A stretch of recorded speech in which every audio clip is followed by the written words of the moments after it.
How's it going, guys? Preston or Citizen Response. Got another video coming to you guys today talking about the Tenicor Zero EDC belt.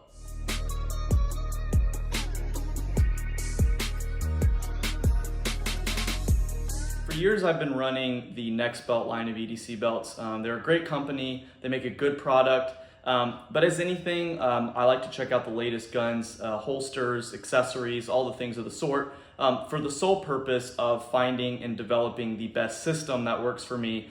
Now the system, the goal of the concealed carry system, that being the holster, the belt, wedges, that kind of thing, is to maximize comfort, concealment, and accessibility. I'm always trying to maximize and increase the efficiency of those three categories specifically when it comes to carry. Let's talk about the Zero belt. So Tenicor sent this out for me to test and evaluate after I got enough requests from people asking me to check out this belt, right? Now, I've been a big fan of Next Belt for a long time, but I'm always willing to try new things.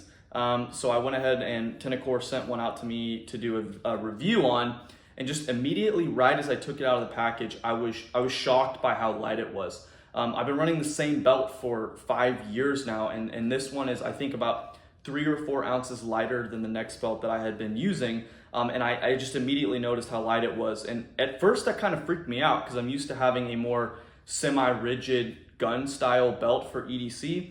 Now, a lot of people that I know in the industry recommend having a belt that is more rigid vertically, but able to be more kind of floppy horizontally.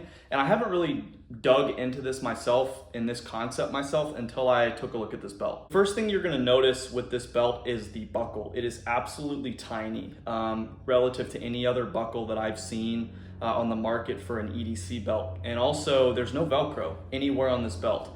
I believe this belt has a patent pending design where instead of like a typical EDC belt would like fold through here and then have elastic or some kind of connection point where it would attach right here, and that's how it goes. This belt does the opposite. It actually comes up underneath and feeds into itself, and when you apply any kind of resistance or tension, it holds itself in place. This definitely kind of freaks people out when they first see it, including myself, but in the weeks that I've been wearing this, it hasn't come loose once, and I'm not even sure it's physically possible for it to come loose. One of the reasons I really like the design of this buckle, my favorite thing about the ratcheting style belts is the micro adjustability, right? I hate belts that force me to have a fixed position that I can't adjust on the fly. Like, for example, a Velcro belt or a belt with holes. You set it and that's what you have until you go to a bathroom or something, lift your shirt up and manually adjust it. I like to be able to adjust these belts on the fly. The reason for that is I've talked in previous videos, depending on like if you're sitting down, if you just ate a big meal, you might want to loosen up the belt a little bit, right? You don't want to necessarily have to have it super tight all the time, but then when you're trying to maximize concealment, balancing it with comfort, you might want to just give a little bit more, just tighten up and force the claw to tuck that grip a little bit. And this belt actually allows you to do that. It doesn't need a ratcheting system for the micro adjustability. I found that I'm able to, I start off the day, I feed it into itself, and that's where it sits. But I've been able to adjust it over my shirt covertly throughout the day as I need to. The way I do that is I just pull back on this a little bit and it just feeds itself out a little bit. Or if I need to make it a little bit tighter, I just grab on the belt right here over my shirt and I just push it in a little bit while pushing this forward. It's gonna take you a little bit of time to get used to it and figure out how to do it without looking weird in public, but I'm telling you, for a micro adjustability standpoint, this belt absolutely passes. You might be a little worried about, is it stable enough for concealed carry? And like I mentioned earlier, what really matters is vertical stability right here. You don't want this part being able to flop around too much. I found that it being able to be more flexible in this way, it's increased comfort significantly, especially on the back side of my hips. Instead of feeling the belt digging into the back of my hips right at the posterior of my hip bone, it just more forms around my body, but it doesn't give up concealability. It does not give up stability while holding my gun. That's been a huge plus and something that I've really enjoyed while wearing this belt. I know a lot of you guys carry big full-size guns. I've been carrying the 365, basically the 365 XL. It's a 365X with a comp and a Tenicor Curtain 3 holster I'll review in the future. So it's not a tiny gun setup, right? But it's not a full-size gun. But I have not had any issues with this belt. not being stable enough to support the weight of the gun, just wearing it throughout the day in my normal daily activities. Tenicor is known for their quality. I believe that this belt is actually made by Wilderness Tactical, which they have a phenomenal reputation in the industry. And then this buckle is made by Tenicor, I think.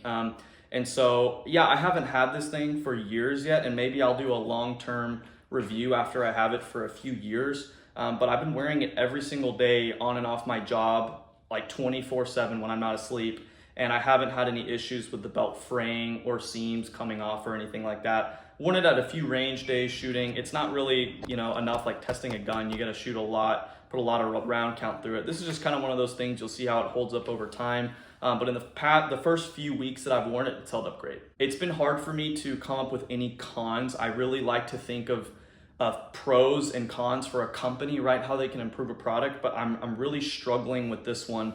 This buckle doesn't print at all. It's so minimalist on the body. There's no issues there. The belt is super light.